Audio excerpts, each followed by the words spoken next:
Mamlaka ya kudhibiti nishati na petroli yaani EPRA leo imeandaa warsha ya mashauriano ya umma katika shule ya serikali ya Kenya Mombasa kujadili rasimu ya kanuni za petroli ya mwaka 2025. Amesema kuna different stakeholders involvement Kenya Maritime KPA. Wanasema kwa hii sheria inakosa mambo ya relationship to avoid conflicts. Sheria kama inafika mahali inaweza conflict sana.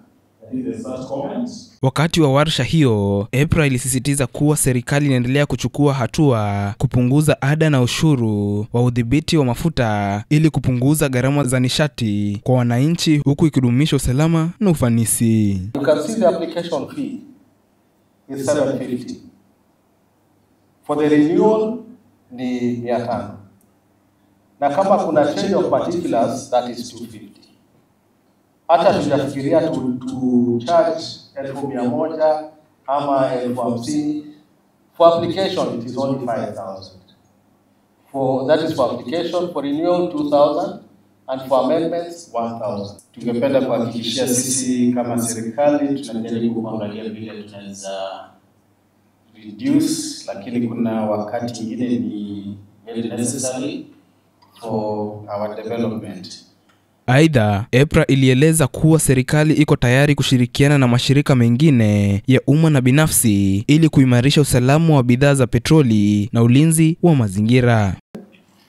Regulation 24 pia inaongelea training of operators. So the investors in marine refueling, whether the refueling vessels, the transportation of the facilities, will have to train the operators. And again, this opens doors for contribution and building capacity within the local community. Anyone who is not complying with the regulations by KMA are also brought into compliance. Catherine Ouma, afisa wa mazingira kutoka Nema County ya Mombasa, alisisitiza umuhimu wa ukaguzi wa mazingira wa kila mwaka, akitaka ufuatiliaji mkali zaidi kwa waendeshaji wa mafuta baharini ili kuhakikisha mazingira yanalindwa ipasavyo. My name is Catherine Ouma, Environment Officer, Nema Mombasa. I would like to say the environment aspect has come out clearly in the regulation, especially when we're initiating environmental impact assessment at the very initial stages when setting up these vessel areas. EIA is a key component to help us identify potential impacts at an early stage and give probable mitigation measures other than waiting for an occurrence so that we come in. So I think that is well captured in the regulation. Then the aspect of having comprehensive environmental management plans when developing this, when setting up the marine vessels, I think that is something also to consider so that we have long-term or sustainable measures to take care of any eventuality.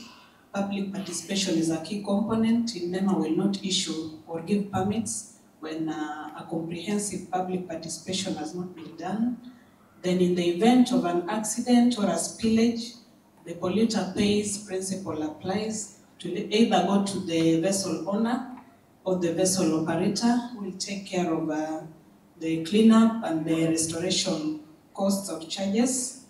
And then there's also a whole response team that is captured by KMA in the oil spill contingency plan.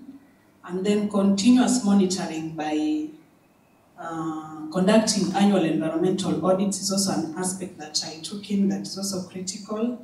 And then in our legal notices of 31/2019, it's also giving the categories or the classification of how to license the vessels. We can also look at that.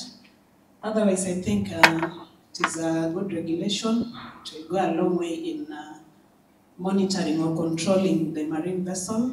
Na nikiripotia Swahili Pot FM kutoka kaunti ya Mombasa, jina langu ni Samuel Mutethia.